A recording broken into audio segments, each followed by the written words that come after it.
Labdien, klausītāji! Paldies, Kristīne, par tādiem siltiem ievadvārdiem. Un tātad mans uzdevums šodien ir pastāstīt par supervīziju, kā tā var būt kā atbalsts arī pedagogiem ikdienas darbā.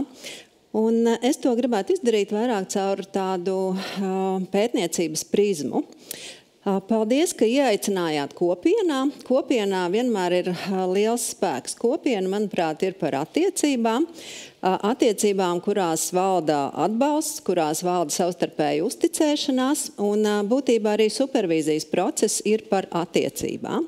Un šajās attiecībās parasti veidojās tāds kopīgs stāsts, kurās mēs viens otru arī labāk iepazīstam, un tas pēc būtības sanāks tāds daudz pakāpju process, kurā pedagogs iepazīst skolēnu, un pedagogs arī iepazīst pats sevi. Un supervīzijā mēs varbūt arī iepazīstam vairāk viens otru kā kolēģi. Un tāda mana profesionālā dzīve ir jau vairāk kā 10 gadus saistīta ar supervīziju, un izmantojot, ka mums ir svētku mēnesis, valsts svētku mēnesis, tad gribētos arī nedaudz palapoties. Latvijā supervīzija ir apgūstama maģistra programmu līmenī, un mēs esam viena no nedaudzajām valstīm, kur šāda iespēja ir. Un ko tad tas dod? Pirmām kārtām tas pienesums ir tanī, ka mēs varam veikt arī pētniecību, jo augstskolām parasti ir lielāka kapacitāte šajā virzienā, un tad mēs varam veidot tādu pētniecībā balstītu praksi, atbilstoši konkrētai situācijai. Un es savā prezentācijā arī mēģināšu parādīt tās iezīmes, kas ir raksturīgas Latvijā saistībā ar supervīziju, un tas, ko mēs esam aplūkojuši caur pētījumiem. Tātad iepriekšējā lektore jau iezīmēja supervīzijas būtību. Tātad supervīzija ir mērķtiecīgi organizēts konsultatīvs un izglītojošs atbalsts tieši tādā profesionālās kompetences paaugstināšanas nolūkā, un arī, protams, šeit ir diezgan daudz tāda atbalstošā klāta, kas ir gan par šīm te emocijām, par kurām nedaudz vēlāk parunāsim, gan arī tādā ikdienas situāciju risināšanā. Šī ir tāda definīcija, bet tā realitāte, ko mēs esam sapratuši arī caur pētījumiem, jā, pedagogi zina, atpazīst jau šo te vārdu, kas ir supervīzija, bet ļoti, ļoti atšķirīga ir šī izpratne par supervīziju. Nereti to salīdzina vairāk ar tādu modeli, kas ir pazīstams kā vertikālais modelis pasaulē, kur supervīzors ir tas speciālists kaut kādā noteiktā profesionālā jomā. Šajā gadījumā tas nozīmētu pedagoģijā, un viņš vienkārši pārauga šo te darbību, ir tāds pieredzes bagātāks, gudrāks, un uzrauga jaunāku kolēģu darbību. Latvijā mums ir cita veida modelis, kur supervīzors ir neatkarīgas profesijas pārstāvis ar iegūtu izglītību supervīzijā, zināšanām par procesa vadību, par vecumposmiem, par organizācijas struktūrām un daudz citām jomām. Un tātad šeit tā izpratne par to, ko dara supervīzors, vairāk būs, kad mani pāraudzīs, ka man tagad pamācīs vai mani nokonsultēs tiešā veidā, dodot padomus, kā man būtu rīkoties. Ja. Bet tas īsti neatbilst tai supervīzijas būtībai, un tad mums arī gan supervīzoriem tas būtu tāds skaidrojošais elements vairāk stāstīt par supervīziju, bet mēs parasti arī mēdzam teikt, ka vislabāk šo te var izprast piedzīvojot, esot, saprotot, kādā veidā tas var man palīdzēt. Un tas, ko mēs esam arī izpētījuši caur pētījumiem, tad kas tad izkristalizējās pedagogu atbildēs par to, ko tad viņiem vajadzētu no supervīzijām. Ļoti daudzi pedagogi atzīst, ka viņiem būtu nepieciešami tādi praktiski tieši ieteikumi sevis pilnveidai un situāciju risināšanai. To, ko var aiziet uzreiz klasē, likt lietā, ja, tāds reāls rīks. Ja. Vēl tiek uzsvērts atbalsts mācību procesa nodrošināšanā, arī tās ikdienas situācijas, arī kaut kādas metodoloģiskas lietas, kas ir palīdzošas, arī dažādu problēmu situāciju pārunāšana. Supervīzija pēc būtības ir reflektīva prakse, tad refleksija ir tāda centrāla vieta, un reflektējot, kā cilvēks pati sāku sevi savādāk dzirdēt, es arī reflektējot, ieraugu un apzinos kaut kādas situācijas savādāk. Un šeit arī iepriekšējā rektora Sandra Mihailova pieminēja to, ka šis darbs, ko mēs darām pedagogi, ir ļoti, ļoti komplicēts, un viņā, protams, ka tur, kur ir attiecības, vienmēr arī ir ļoti daudz visāda veida emociju. Un tas, kas ir ļoti arī redzams pētījumos, ka par emocijām mēs diezgan daudz nēdzam nerunāt. Un te ir tas jautājums, varbūt tā dziļām skatāms, vai no vienas puses tas palīdz, tā nejušana palīdz varbūt tā ikdienas spraigajā ritmā izdzīvot, bet no otras puses nejušana cilvēkam pēc būtības ir bīstama. Ja? Un tātad šajās problēmu situāciju izrunāšanā jau arī ir tāda emocionāla izlāde savā ziņā, kur es varu norunāt nost to, kas ir sakrājies, ja? Un tam ir tādā vitāli svarīga nozīme. Vēl pedagogi pētījumos ir uzsvēruši, ka tā vajadzība ir pēc sarežģītu saskarsmes situāciju risināšana, un pedagogas darbs ir specifisks, ka tās sarežģītās situācijas ir daudz līmeņu, gan ar vecākiem, gan ar pašvaldību, gan kolēģu vidū. Un tas vektors var būt uz dažādām pusēm. Jā. Tātad arī šis emocionālais atbalsts nereti arī supervīzijās tāda vienkārša frāze daudzreiz skan, ka es jūtos atvieglots, es dzirdēju, ka citiem arī ir līdzīgi, ja, un tas vien ir ļoti, ļoti atbalstoši. Arī šī profesionālo robežu apzināšanās, piemēram, jautājumi supervīzijās, ko tāds reāls gadījums, ko pedagogs ir ienesis, vai tā ir mana atbildība, ja es vakarā ejot mājās no darba, kad es esmu ārpus darba, jau redzu, ka jaunieši, piemēram, vietējā ciemata pieturā daudza pudeles, jā, vai man ir jāiesaistās, jā, vai kādas ir manas kompetences robežas, kur tas darbs miedarbojās arī savā ziņā ar sociālā dienesta kaut kādām jomām, jā. Arī, protams, šī profesionālā identitāte, es esmu pedagogs, un šis apzināšanās kopienas spēks ir milzīgs. Ja? Sanākot kopā, mēs atrodam savējos cilvēkus, un šim projektam arī, manuprāt, ir brīnišķīgs nosaukums par to kopienu, un to arī pedagogu uzsver kā nepieciešamību. Arī informētība par pārmaiņām mācību saturā un pieejā.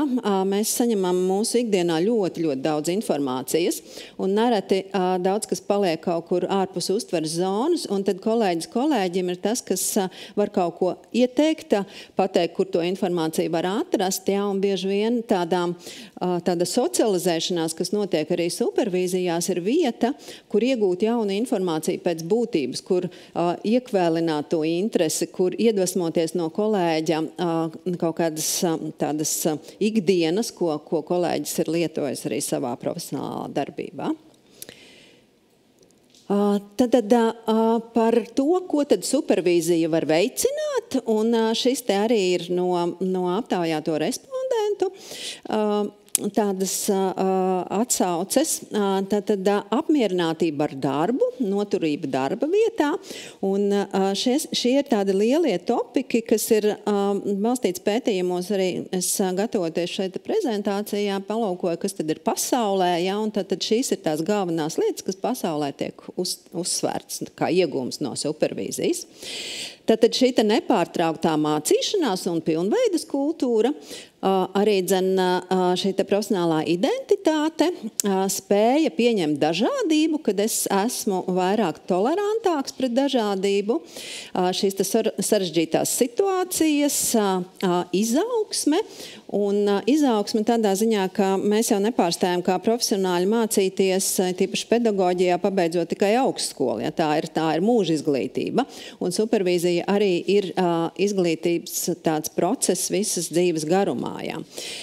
Šī prasme vispār pēc būtības reflektēt, mācēt, izstāstīt par savu darbību, tad tā schēma ir es daru, es pēc tam eju supervīziju, es reflektēju par to, kā es daru, es saņemu atgrieznisko saiti, reflektējot es pats vai pati apzinos, un tad es eju atpakaļ un daru, jau ieliekot tās idejas vai pienesumu, ko es supervīzijas procesā esmu iegūs. Ja? Tāds vairāk līmeņu process un atkārtojuši. Arī šī emocionālā noturība un tāda spēja būt sarežģītās emocijās, spēja šīs emocijas konteinerēt, neizslēdzot viņas pavisam, ja? Bet saglabājot, tas arī ir būtisks faktors, palikt dzīvam savās emocijās, es teiktu. Arī tā izpratne un apzināšanās par sevi, kas es esmu, kāda ir mana loma, klausīšanās prasme, pilnveida sadarbība vispār arī komunikācijā. Supervīzija arī ir tādas formas kā komandas supervīzija vai organizācijas supervīzija. Un, kā mēs zinām, pēc pētījuma datiem, tad tieši šī komanda ir izšķirīgais spēks arī izglītības kvalitātei, ja, tā mūsu kopiena. Ja. Un, protams, prasme veidot attiecības. Ja, attiecības, manuprāt, ir izglītības pamatā vispār. Un tad, kas tad ir tie iegūmi Latvijas kontekstā, ko norāda mūsu respondenti pārsvarā aptaujātie?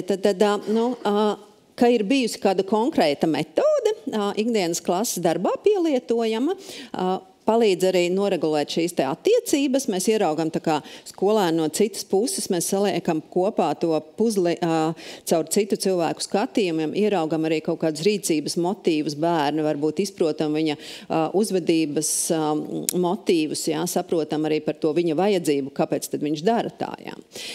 Arī daudzi pedagogi ir uzsvēruši, ka tā ir vieta, kur var atjaunot resursus, kur var atnākt tās emocijas izpaust, saprast viņu cēloņus, saprast, kādā veidā es varu ikdienā varbūt palīdzēt, lai tās emocijas atkal varētu savākt kopā. Jā.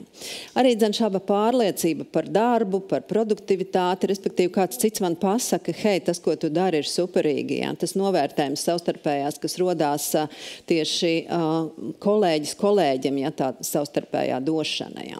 Tāpatās arī šīs komunikācijas prasmes, saskarsme, komandas gars, protams, šī profilakse izdegšanas procesam, ja. Saskarsme ar realitāti, kad es varu arī paškritiski paskatīties uz sevi, ja šo es vēl neprotu, es gribētu savādāk darīt, ja. Un tas ir parasti laba augsne tam, lai es kaut ko darītu savādāk. Ja. Un, protams, šī identitāte un emociju norunāšana. Ja. Tas bija pētījumos tādas pārsvarā uzsvērtās lietas, ko cilvēki ir piedzīvojuši, pedagogi ir piedzīvojuši tieši supervīzijās. Protams, mēs arī esam mēģinājuši saprast, kas tad ir neproduktīva supervīzija. Tad, kad nav rezultāta, kāds atnāca, tāds aizgāju. Ja? Un tas noteikti ir bēdīgs rezultāts.